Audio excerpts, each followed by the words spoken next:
Welcome back to This Week. Bob is on vacation. I'm joined by a panel of experts, as always, Jerry Maynard, Metro Councilman at Large. Congratulations on your recent election. Appreciate that. And also syndicated radio talk show host Steve Gill. Steve, congratulations on your alma mater not being hammered by the NCAA in football. I don't know. The dark cloud of the NCAA has been removed from both basketball and football. And before we've won a game, we've won this season. Yeah. Right. Yeah. Congratulations on being undefeated, I guess, and so forth in August.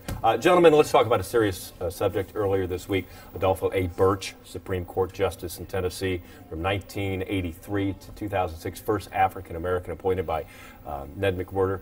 The significance, he passed away earlier this week, the significance of his run and his tenure. Of course, the courthouse named the Birch Building. You know, I would not have come to Nashville but for Justice A.A. Birch. Richard Manson, I was interviewing for a job, and Richard Manson said to me when I was practicing law, he says, you know, the Chief Justice of the Supreme Court is an African American. And what that said to me is that you can achieve anything in Tennessee if you work hard, put your nose to the grind. It was a living testimony that you can do anything in this great state, in this great city. And to have an African American as the Chief Justice of your Supreme Court for the entire state spoke volumes of one opportunity and that you could be successful. I had a job offer in Atlanta, and I chose between Atlanta and Nashville, and I came to Nashville. I did not know Avon Williams. I did not know Z. Alexander Luby, but I sure did know Justice A.A. Birch. He is my hero and a dear friend and a mentor. The Chief Justice used to call me, and he would hear things about me, and he would like, Jerry, young man, I heard blah, blah, blah, blah. Here's a Chief Justice calling a little lawyer, correcting me and saying, you represent us, and there's a standard that you have to keep. And so it just meant so much just to hear, even though he was correcting me, it meant so much that he cared enough to call. That's a great story. Yeah, Thurgood Marshall was the first African-American justice on the U.S. Supreme Court, and A.A. Birch was the Thurgood Marshall of Tennessee, and he was that kind of icon. And, you know, and even as a young baby lawyer myself, as a young white lawyer, names like Luby and Avon Williams, and I think for even countless white lawyers, A.A. Birch are folks that even white lawyers had immense respect for, not just because of the barriers they were breaking, but because they were guys that would kick your butt if you didn't watch out in a courtroom. So you had to be on your A game. They were good lawyers. A great loss and a great legacy, yes. A.A. Birch. A little bit about the Amazon.com deal. Governor Haslam is going to honor what former Governor Bredesen had cut the deal with Amazon.com, that they could bring distribution centers to Tennessee, not charge sales tax. The brick and mortar businesses are up in arms, a lot of small businesses, because they feel like they're right away at a 10%, almost 10% disadvantage. I want to roll a clip by Congressman Jim Cooper in his thoughts on this deal. Roll.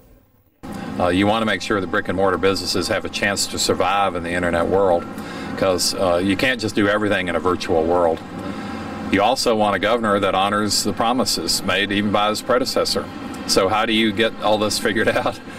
Probably the promise shouldn't have been made to start with, but somebody made it, and I forget now who. And this is really a state issue, but it's the example, you know, it's the world isn't all black and white. It is such a sticky wicket to go down, because a Democratic governor made the promise. The Republican governor says, yes, this is what we're going to do. And he says he's still working on a plan. What would that plan be? Well, I think part of the plan is what happens down the line. How long is the deal going to be where they don't have to collect the sales tax? Right. But you've seen Amazon pick up and leave other states when they've said, look, we're not going to pay the sales tax here, because if we're in another state, we wouldn't be paying the sales tax here. We'd still be competing with your brick and mortar businesses. And they've picked up and gone elsewhere before. If Amazon was locating in North Carolina instead of in Tennessee, North Carolina would get those 1,200 or so jobs. We would still not collect the sales tax. Our businesses would still have to compete online. So in some ways, this is a beyond border issue. Tennessee's just having to confront it in this case. And again, it's a hard call. Do you accept the jobs and not the taxes, or do you have the jobs go somewhere else and still not collect the taxes? And I think that Jim Cooper raised the point.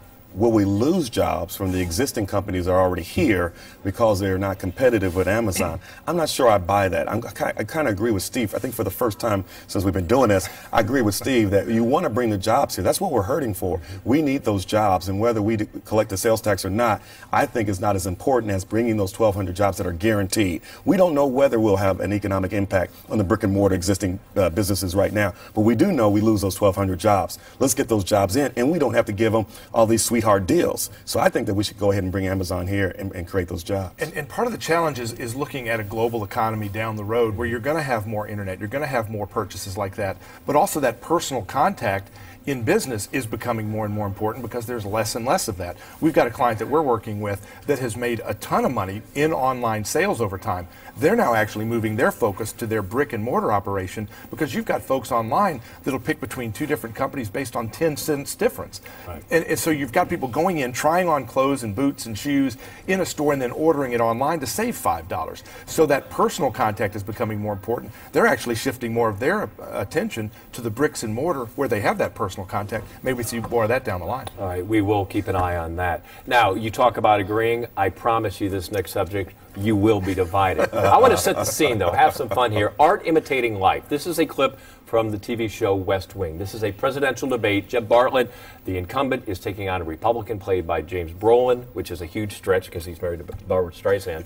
But it's talking, he had just had a comment about how less government, states control, states power, and this is President Bartlett's response to that in the presidential debate. Roland.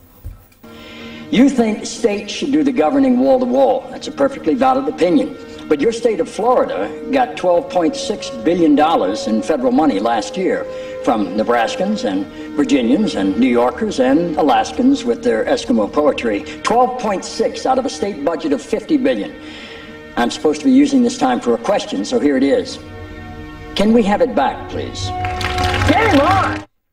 Well, there you go. That leads me to all the Republican candidates for president, to a person, have taken federal money. It's been documented that for the Salt Lake City Games, Mitt Romney campaigned for, or lobbied for $1.3 billion, $1.2 billion for Rick Perry in Texas and Medicare when they needed to have somewhat of a bailout in 2003.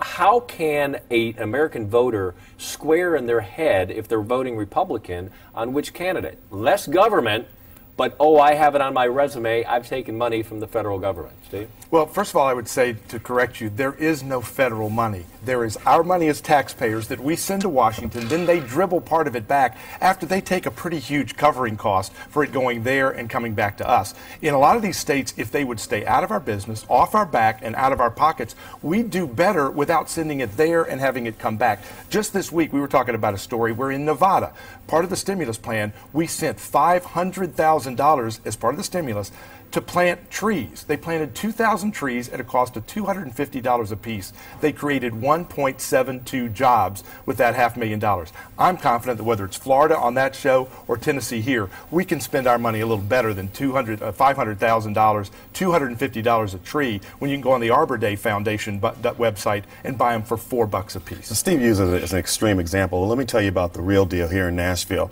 We would have had to lay off teachers. We would have had to lay off firefighters. We would have had to lay off our Metro police officers, and we would have had to lay off anywhere from 100 to 200 Metro employees had it not been for the stimulus package money. Here's the thing that's so important, is that when Republicans voted against the stimulus package, you know what they did after they voted no against it? They then went back and said, can you bring some of that money to my district and help create some jobs here? To a person, every Republican who voted no, then accepted the money in their district. And we accepted that money because we needed that money. And it is federal dollars. Yes, we send money up, but the money then comes back down to us through the state to local government. As a local government official, we needed that stimulus package money. If not, we would have laid off police, teachers, and firefighters. We had police, teachers, and firefighters 3 years ago before we borrowed $1 trillion a year from the Chinese to send it to Nashville. We were paving roads, we were educating kids. This was just a government boondoggle, and the waste and fraud and abuse in it is out of control. It's not worth the money we got back. We can go back and forth here. I do want to ask you, because we're running out of time. A few weeks ago, Michelle Bachmann wins the straw poll, high in all the polls. Rick Perry comes in. She's on a milk carton. What's going on?